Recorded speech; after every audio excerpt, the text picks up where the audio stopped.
You're listening to Shall We Unpack This? With your host, Leilani Carrasco.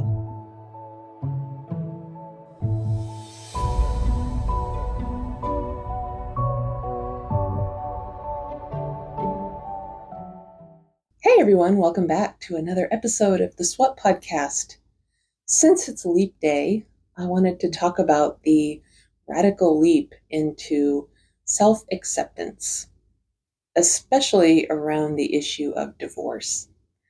And this is a great way to wrap up what we've unpacked all month. My former partner and I, we unpacked our divorce and our marriage and our reconciliation.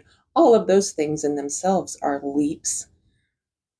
But there were several areas where I had to own who I was, and even the phrase, own my truth, which got me in a lot of trouble saying that with certain people.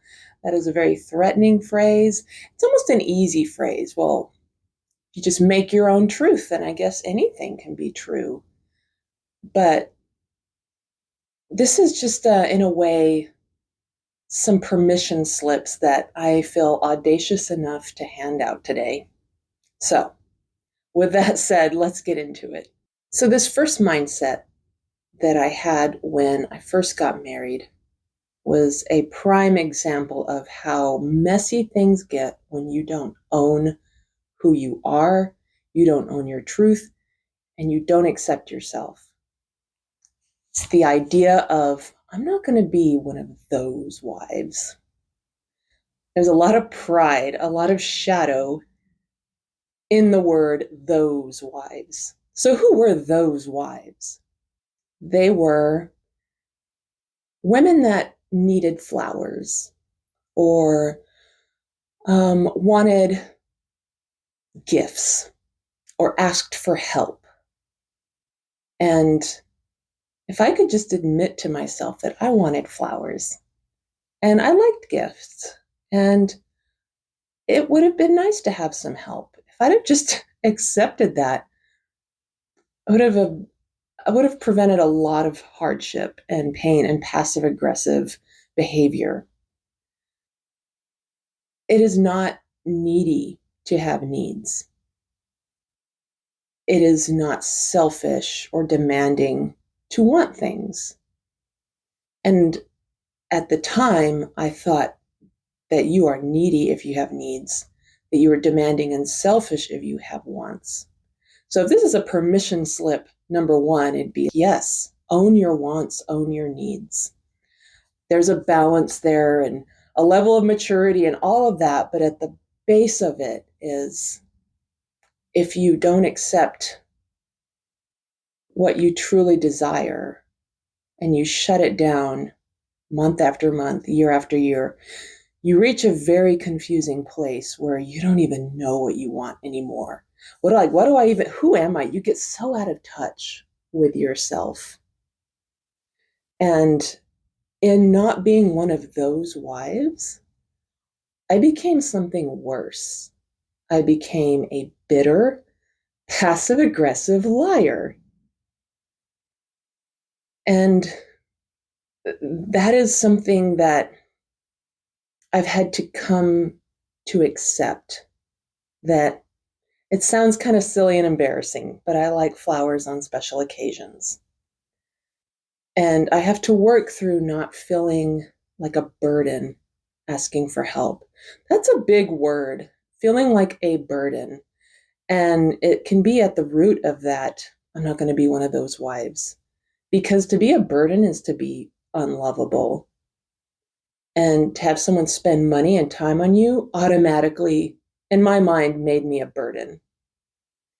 There were a lot of things that I didn't want to admit that I needed and wanted. And so Dave didn't feel like he needed to give those things to me. I trained him. I taught him how to treat me. And then I was mad about it. So, permission slip number one, be one of those wives if that's what you really deeply need and want. It will save you a lot of lying down the road, a lot of bitterness, a lot of confusion about who you even are and what you even want. As far as the divorce process itself, the permission slip that I needed to not have to explain my decision. I was the leaver. And as the one that leaves the relationship or initiates the divorce, you're instantly the bad guy. There's a lot of comfort and sympathy for the person that is left. Understandably, because that's devastating. It feels like the rug's pulled out from under you. And the person that leaves, it's like, well, you just can't hack it, can you? Or you must not really love somebody. Ironically, admitting that I didn't want to be in the relationship anymore was my first step of acting in integrity. Up until that point, it was a lot of faking it till I made it. And so that's one of the reasons why I didn't even want to pursue therapy. Whoo, talk about being the bad guy. You didn't even want to work on it. You didn't even want to go to therapy. Ooh, well, therapy costs money. Therapy is a process. Finding the right therapist, taking that time. And by that point, I already knew in my toenails that I didn't want to be in this anymore. So to spend money and to drag out the timeline was inconsiderate. It was not loving. And just saying, I can't do this anymore. There were many ways I could have done things better, but that was the best I had at the time. And in a way, that was my first step to loving and to acting in integrity.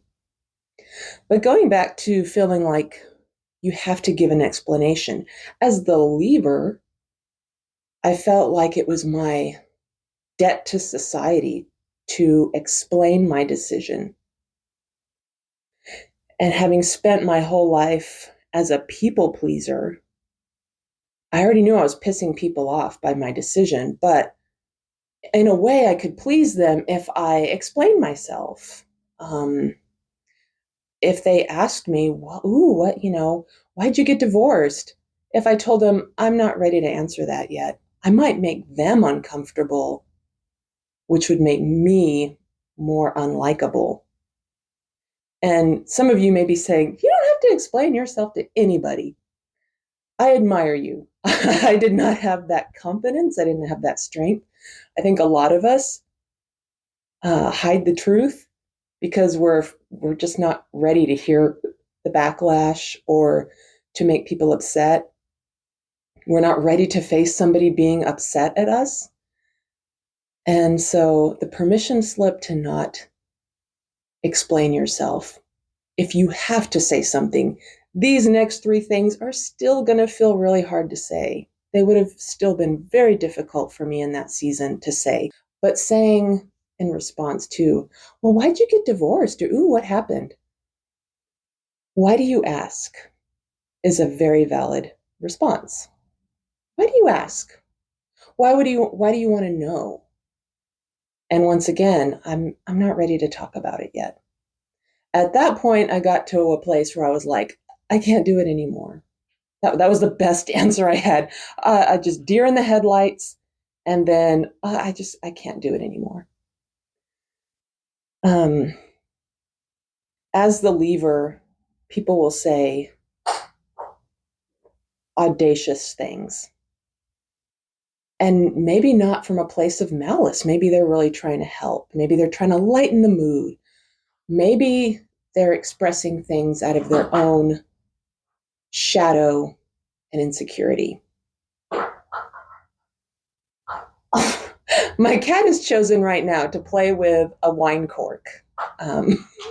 She hasn't found it in months, and right now, she has found it. So if you hear noise in the background, it's my cat living her best life. So yeah, some of the things that I would hear, especially from older generations, if you let slip that you're getting a divorce. One man said to me, I think he even said like, fucking hell, or God damn it, you kids these days don't know how to commit. Like me and my wife have been through a lot together, and we're still hanging in there. And it doesn't take much for you guys to divorce. How does that help anybody? And it felt like just somebody just poured shame right over me. And it's like, what do you want me to do? And the religious aspect, the things that you will hear from a religious perspective. God hates divorce, and you're disappointing God, or what I heard a lot from somebody that liked to bully me in my DMs is you're following Satan, or you're listening to Satan, or you're something, always the devil. I was doing something, I was in cahoots with the devil. And in a way, this barrage of comments from the world will shake you, but they are a gift. For me, they were a gift in this way. As a people pleaser, those kind of comments would have, had I not been absolutely sure of myself, would have made me wishy-washy. Oh, well, yeah, you're right. Maybe I don't know what I'm doing. It would have made me, once again, in a place where I was 1 foot in, 1 foot out for the sake of people pleasing. It was uncomfortable to hear. There were so many times I felt isolated and lonely from those things that people said to me. But it was like, you know what? I don't care what they say. I don't care if my answer pisses them off. How they respond is nothing in comparison to staying married to someone I don't want to be married to anymore. Like, I feel like I'm in my own little personal hell. And this person's opinion of me ranks really low on my give a shit meter. And that had been the first time in my life, I think, that I felt that way of like, wow, I am so finally sure of myself that I can hear all these things and see them as a test and only a test, and I can just pass them off like, no, I, I don't have to listen to that. So, permission slip to not have to explain yourself rolls into my next permission slip. Your reason is good enough. God forbid I say that. I come from a long line of women who have put up with a lot of shit from men. And it put a chip on my shoulder, and it made me really, ironically, ready to receive that. And yet I was doling a lot of that shit out myself. It's like I became who I feared. Nevertheless, my family dealt with alcoholism or drug abuse or the guys beating them or stealing their money, all these horrible things. So who do I think I am saying, we've reached a point where I don't want to be married anymore? What the hell? That's not an answer. That's not something dramatic enough or big enough. It has to be a big reason. You have to be in a bloody pulp before you can be validated in your reason for wanting a divorce. So that was a scary place to be, to admit that to my family. It felt disrespectful in a way because they had put up with so much. And I'd only put up with a fraction of what they did. And here I am saying, calling uncle, calling time out. But the Gottman Institute is this amazing website. I'll link it in the description. But the Gottmans are relationship researchers that have a 90% predictability rate of divorce based on the 4 horsemen. And the 4 horsemen are not like alcohol, adultery, or drug abuse, or theft, and none of that. The 4 horsemen are criticism, contempt, defensiveness, and stonewalling. So the silent treatment would be stonewalling. Defensiveness, just walking on eggshells. Contempt, the eye rolling. And the criticism, you always, you never. Golly, that was so rampant in our marriage. And those things, more than anything, will chink away, chink away, chink away. Add that to, I'm not going to be one of those wives, and I'm not going to be honest about what I want. He's not going to be honest about what he wants. It's a recipe for disaster. It doesn't have to be this huge, massive thing like drug abuse. It can be years of criticism and contempt. You just get to a point where you like hate each other. That's not healthy either. Your reason is enough. I was driving home from the gym one night in that season. I was listening to this Tori Amos song called Mother. And there's this one little line. I've been listening to this song since high school. But you're just so raw and everything feels new in those moments before a big leap.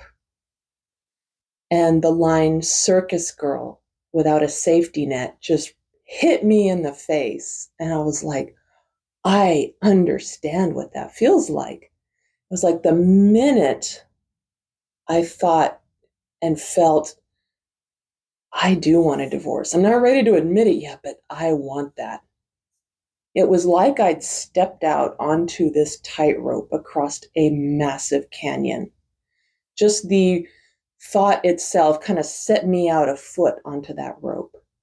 And I even imagined myself like holding one of those poles. And the prospect of redacting on that thought and trying to pivot and walk back up that awkward portion of rope to the cliffside that I came from, that sounded unfathomable. That sounded way more scary than proceeding slowly, step by step, across the canyon. Going the whole length of the canyon felt safer than pivoting and walking back. I didn't want to walk back. I needed to move forward. And it requires a level of focus, one little step at a time. Each day is just another little step to focus on. And again, had I not been in my bones certain that this was what I wanted, I would have found a way to pivot and go back. When you're ready to move forward, you're ready to move forward. So this feeling of needing a big reason to divorce leads me into my third permission slip. You don't have to villainize your ex to validate your decision. It almost seemed like if I made Dave out to be worse than he was, people accepted that. They're like, oh, I can see why you needed to leave. And then that would relieve so much pressure in me. I'm like, okay, well then I'll just keep making him a villain so that people get off my ass. You don't have to do that. It's going to feel really good when you villainize somebody and get that approval from others. But the approval is already there. Your reason is good enough. You don't have to put a lot of energy because it's going to take a lot of your energy and a lot of your focus away from your tightrope. You're going to wobble if you focus on trying to make the other person out worse than they are for the sole purpose of feeling like it validates your decision. When I was going through this season, it was so dark. There was a lot of thoughts clouding my head and lots of opportunities to feel tossed about. And one area that I'm so thankful for Dave in is it was in that season where I hadn't admitted yet that I wanted a divorce, but I felt it right here. And I'd come home that night from a day of cleaning. I'd probably spent 3 hours at the gym. I had made one of my favorite meals that night, and I took a bite of it, and I just almost threw it up because food and me, when I'm anxious like that, don't mix. And I started crying at the table because food just was like, ooh. And he was like, what's the matter? And I'm like, I can't, I just can't. And I'd been on a steady course of just crying all the time. And because we were at odds, and I think he knew that we shouldn't be having deep conversations right now. He was like, well, how about you call your friend down the street? No, I can't call her again. I had already unloaded so much on this friend, and confessing to friends that you want to completely make a big life change, that's a lot of heavy stuff to put on somebody. I didn't have the language at the time to ask a friend, hey, can you hold space for this thing? It was just like I was just vomiting on everybody. I'm just like, I don't know what to do with all this stuff. I already felt like I'd vomited on this friend enough. But he got my phone and he called her for me, and he was like, Leilani is having a meltdown. Like, I don't know what's wrong with her, but things are really bad. And the friend was like, send her over. She was maybe 8 blocks away. And as I pulled up to her house, those 8 blocks, I was like shaking and like trying to hold it together. I'm like, I am not going to explode on my friend. The minute I reached her door and it was nighttime and this light is shining out, it really was like one of those lighthouse moments. I just lost it when I got inside. And I was so thankful for that friendship, because it was one of those, you know, there are friends that kind of build us up and say what we want to hear. And then there are the friends that ground us, that challenge us, but love us unconditionally. And you can just say your worst truth, and there is zero judgment. And she was one of those friends. And the permission slip to ask for help from your friends,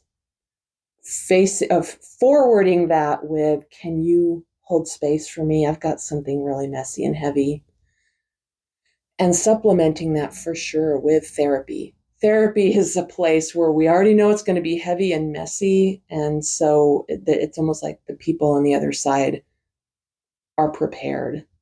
Being a part of a therapy program right in this whole process gave me the space to just blah out with it and not feel like I was being a burden, because that's the purpose of this program, is to work through all this yuck. Having those lighthouse friendships, and giving yourself the permission to ask for help, probably one of the most important permission slips out of all of these. Another friendship that I'm grateful for was the people that allowed me to live with them right after my separation. And it was in this season that I began experiencing panic attacks. And I did not know what was happening, but thankfully the wife did. And I remember walking out of my room and kind of like, oh man, she said, what's wrong? And I said, my chest hurts really bad, like my bones, like my sternum is sore. And she said, you're having a panic attack. So here's what we're going to do. We're going to lay you down. We're going to lift your feet up. We had a kitten in the house at the time. She gave me the kitten. So I got my kitten. She gave me mineral water. And then she played this high vibration, like didgeridoo music. No voices, no singing. Singing would have been horrible, but this vibration instantly calmed me. And then there'd be a pause between songs and I'd feel myself freaking out, and then the song would start again. And learning Om, that vibration is so calming.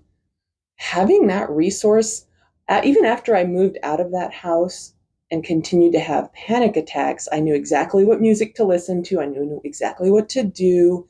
Just breathe through it, vibrate through it, hum, Om, whatever you need to do to create that vibration was a lifesaver. So this is a brief episode, so you can go and enjoy your extra day of the year. As far as leaps go, I once posted on Facebook about taking a big leap in life or something along those lines. And a friend commented, why does it have to be a big leap? Like, the result of a big leap is a big fall. Why not like little steps? And every leap day since then, which has been a couple, I think about that. and how can I make the leaps in my life? Because I'm going to take leaps. I'm a leapy kind of gal. But how can I get myself to a place where I leap off the 5th step instead of the 20th step? And had I had these shifts of mindset where I just radically accepted myself, accepted my reason, accepted my right to not have to explain myself, and accepted that my ex doesn't have to be a villain. We can just be two people that reached the end of our road. It would have brought so much more peace. So that's my offering. That is my light in the window to anyone. So happy Leap Day. May your leaps be off the 5th step and not the 20th. May you give yourself permission to radically accept who you are. You can either berate yourself or accept yourself. Berating yourself, oddly enough, will lead you down a more selfish road than accepting yourself ever would. So with that, we will see you next week.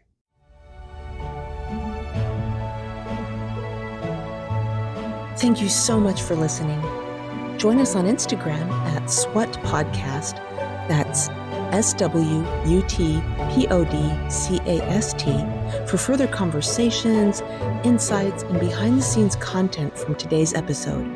And for the complete viewing experience, tune into Shall We Unpack This on YouTube. We'll see you next week.